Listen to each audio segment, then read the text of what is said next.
Hey everyone, does your social media pass the grandma test?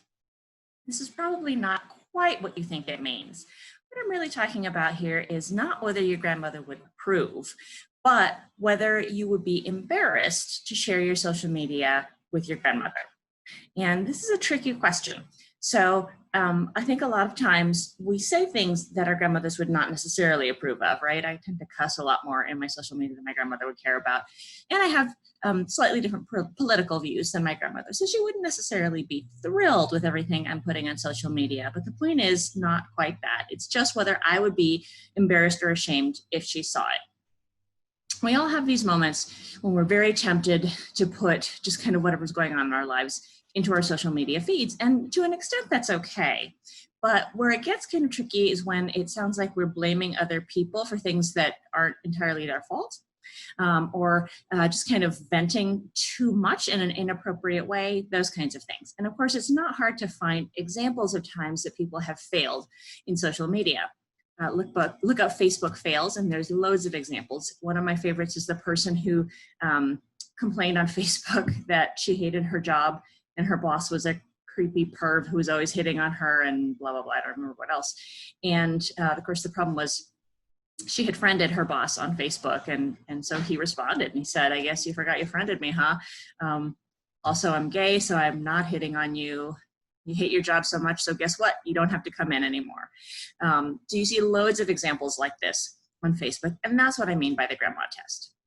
You posted something like that, and someone in a role, a grandmotherly sort of role to you, saw it and felt let down by your post or disappointed or like you were kind of overreaching what you should share. That's kind of when you're gauging your grandma test on social media.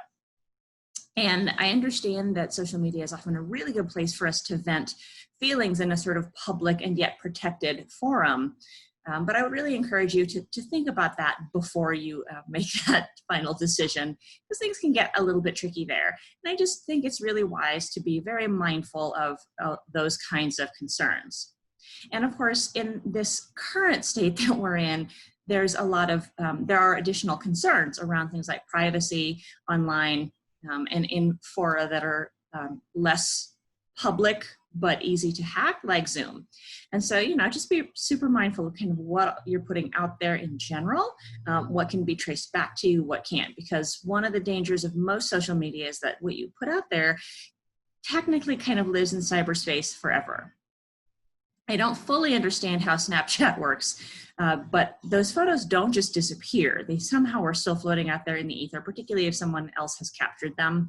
And again, I'm not sure the mechanics of it, but I think people feel a little bit protected on that particular channel because the snaps disappear in 24 hours. But, just be super cautious with all of this stuff because you don't want it to be something that ever kind of comes up later and bites you in the butt. And remember that most employers really are looking at social media to see if you have a presence.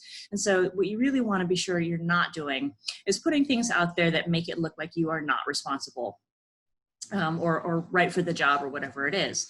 There's the old case, and I can't remember the person's name, but there was a young woman who was getting her teaching certificate and posted a photo of herself that otherwise would have been pretty innocuous. It was just her with a plastic cup and a pirate hat, not a problem.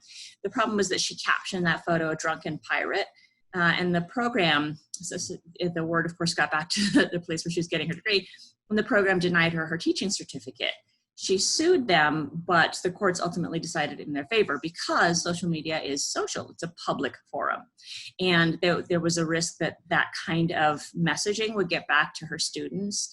I think she was putting in to teach younger students as well. So it would have been, I think, an even bigger impact on them. So you just need to be super cautious in what you're posting, which isn't to say you should feel stifled, but you should be kind of wise about your decisions.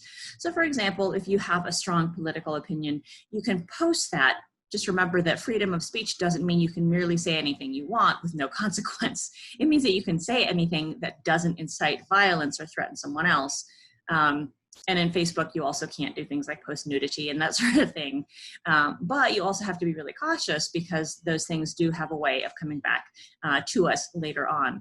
often when we are least expecting it. So that's my grandma test for you all. I hope you are preparing for a fabulous weekend, and I hope you're doing something celebratory and fun for Juneteenth. Have a good weekend. I will see you all next week.